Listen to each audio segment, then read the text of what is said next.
Direct selling business क्यों ज़रूरी है? पैसिव इनकम हमारी ज़िंदगी में क्यों ज़रूरी है? इस दुनिया में दो तरह के कमाई होते हैं, पहला एक्टिव अर्निंग और दूसरा पैसिव अर्निंग। एक्टिव अर्निंग किसे कहते हैं?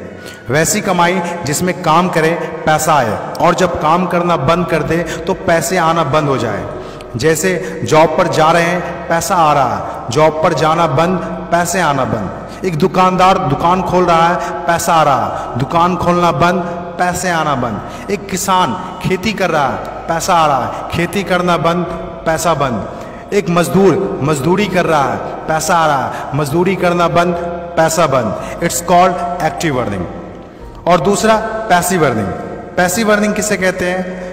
एक ऐसी कमाई जिसमें एक तय सीमा तक काम करे और उसके बाद काम ना भी करे तो भी अर्निंग होती रहे। It's called passive earning. Passive earning क्यों जरूरी है? क्योंकि आज हमारा शरीर काम कर रहा है, कल वह काम नहीं करेगा।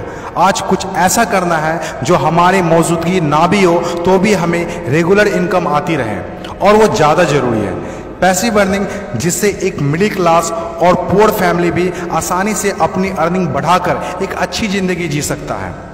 आज पैसिव अर्निंग के तरीके का इस्तेमाल वर्ल्ड के सभी अमीर लोग, बिजनेसमैन, पॉलिटिशियन और एक्टर सभी अपने लाइफ में पैसे कमाने में करते हैं। पैसिव अर्निंग का मतलब ऐसा काम जिसमें किसी काम का रेगुलर इनकम आता रहे, जैसे रेंटेड प्रॉपर्टी, कोई मकान, बंगला या रूम को रेंट पर देने से जो पैसा आए। और भी है जैसे fix deposit, real estate, business, YouTube earning, ये सभी पैसिव अर्निंग में आते हैं। आज आपके पास कोई एक ही इनकम ऑफ सोर्स है, चाहे वो जॉब हो या बिजनेस हो या शॉप हो या फिर एग्रीकल्चर, कुछ भी हो, आप उससे अपनी लाइफ की ज़रूरतों को पूरा नहीं कर सकते हैं। अगर आपको एक बेहतर ज़िंदगी चाहिए तो आप सिर्फ एक ही इनकम ऑफ सोर्स पर डिपेंड नहीं रह सकते। आपको सेकेंड, थर्ड, फोर्थ या ज़्यादा इनकम सोर्स बनाने होंगे। जितनी ज़्यादा इनकम ऑफ सोर्स होगी उतनी ज़्यादा अर्निंग होगी और आप अपने फैमिली को एक बेहतर ज़िंदगी दे पाएंगे। पैसिव अर्निंग करने के लिए आप ऑनलाइन और ऑफलाइन दोनों तरीके से कर सकते हैं। इसीलिए पहले आप कंफर्म करें कि आप किस तरह शुरुआत करना चाहते हैं। आपको बेसिक और सिंपल आइडियाज़ चाहिए, ज़्यादा रिस्क भी नहीं हो और इन्वेस्टमेंट भी कम लगे। डायरेक्ट सेलिंग बिजनेस सबसे बड़ा एग्जाम्पल है। ये पैसे कमाने का वो रास्ता है जिसमें आप सिर्फ एक बार मेहनत करते हैं और कुछ ऐसे संपत्ति बना देते हैं जो आपको ज़िंदगी भर पैसे कमा के दे सके।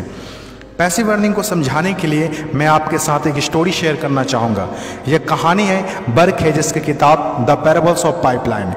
एक छोटे से गांव में दो दोस्त रहा करते थे, ब्रूनो और पाब्लो, जो बड़े सपने देखा करते थे। एक दिन किसी न किसी तरह वो गांव के सबसे अमीर आदमी बन जाएंगे। वो दोनों काफ़ी मेहनती थे, उन्हें तो बस एक मौके की तलाश थी और एक दिन उन्हें वह मौका मिल गया। उस गांव में एक समस्या थी। गांव वाले को पानी लाने के लिए नदी में जाना होता था और आधा दिन पानी लाने में ही गुजर जाता था। वो दोनों ने गांव वालों से बात की कि वो नदी से पानी लाकर उन्हें देंगे और उसके बदले कुछ पैसे लेंगे। गांव वालों को ये बात अच्छी लगी। अगले दिन दोनों ने एक एक बाल्टी पकड़ी और नदी की तरफ चल दिए कि हर बाल्टी के लिए 10 रुपये दिए। ब्रूनो बहुत खुश हुआ, लेकिन पाब्लो को इतनी ज़्यादा खुशी नहीं थी। पाब्लो को बाल्टी ढोने की वजह से उसके पीठ में दर्द हो रहा था और हाथों में छाले पड़ गए थे। अगली सुबह फिर से उन्हें ढोने की बात सोचकर ही दहशत हो रही थी। पाब्लो ने नदी से गांव तक पानी लाने का एक अच्छा आइडिया सोचा। जब अगली सुबह दोनों अपनी अपनी बाल्टी उठाकर जाने लगे तो पाब्लो ने कहा, ब्रूनो मेरे पास एक आइडिया है। चंद सिक्कों के बदले मैं दिन भर बाल्टी ढोने की वजह क्यों ना हम नदी से गांव तक पाइपलाइन बना दें। ब्रूनो ने कहा, पागल, हमारे पास एक बेहतरीन नौकरी है, अच्छे पैसे भी मिलते हैं जिससे हम जो चाहें खरीद सकते हैं। अपनी पाइपलाइन के आइडिया को दिमाग से निकाल दो। लेकिन पाब्लो इतनी आसानी से डिमोटिवेट होने वाला नहीं था। उसने अपने दोस्त को पाइपलाइन बनाने का आइडिया अच्छे से समझाया। हम लोग दिन के आधे समय बाल्टी ढोने का काम करेंगे और आधे समय और छुट्टियों के दिनों में पाइपलाइन का काम करेंगे। ब्रूनो ने पाब्लो की बात नहीं मानी। पाब्लो जानता था कि पथरीली ज़मीनों में पाइपलाइन बनाना आसान नहीं होगा, लेकिन पाइपलाइन बनने के बाद जो मिलेगा उससे वह इंस्पायर होकर काम करता रहा। जब पाब्लो अपना पाइपलाइन बनाता था तो गांव वाले उसकी मजाक उड़ाया करते थे, ये देखो Pablo the pipeline. Bruno Pablo से 2 गुना काम कर रहा था, इसीलिए वह 2 गुना पैसा भी बना रहा था। पहले कुछ महीने तो पाब्लो की मेहनत का कोई फल नहीं दिख रहा था, लेकिन पाब्लो खुद को बार बार याद दिलाता रहता कि कल के सपने आज के त्याग से ही होते हैं, और आखिर में वही हुआ जो होना था। पाइपलाइन बनकर तैयार हो गया। अब पाब्लो सोता था तो भी पैसा आता था, नहाता था तो भी पैसा आता था, खाता था तो भी पैसा आता था, वह कहीं बाहर घूमने जाता था तो भी पैसा आता था। जितना ब्रूनो ने 3 साल में कमाया था उतना पाब्लो ने 3 महीने में कमा लिया। गांव में जितना पानी बहकर जाता था, पाब्लो के जेब में उतना ही पैसा बहकर आता था। और मेरे हिसाब से direct selling business is the best opportunity. इस कहानी से हम 5 बातें सीखते हैं। पहला, विज़न का होना।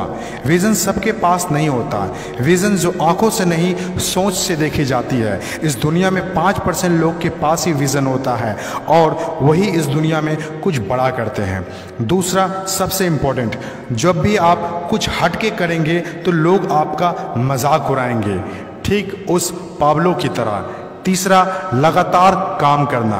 विज़न पर काम करना आसान नहीं होता है। इसमें ज़बरदस्त फोकस के साथ तब तक काम करना होगा जब तक आप उसे कंप्लीट ना कर ले। चौथा, खुद को इंस्पायर करना। अपने आप को इंस्पायर करने के लिए वो देखना होगा जो पाइपलाइन बनने के बाद आपको मिलेगा। अपने सपनों को विजुलाइज करना होगा ताकि अपने आप को मोटिवेट और इंस्पायर कर सके। पांचवा और सबसे इम्पोर्टेंट बात, प्रॉब्लम सॉल्विंग वर्क। जिस तरह पाब्लो ने गांव की पानी की समस्या को सॉल्व किया, आज हर वो इंसान सक्सेसफुल है जिन्होंने लोगों के प्रॉब्लम को सॉल्व किया है। चाहे वो डॉक्टर हो या इंजीनियर, चाहे वो साइंटिस्ट हो या कोई मोटिवेशनल स्पीकर, आज हर वो इंसान कामयाब हुआ है जिसने भी किसी भी फील्ड में लोगों के प्रॉब्लम को सॉल्व किया है। और डायरेक्ट सेलिंग बिजनेस भी ऐसा ही है।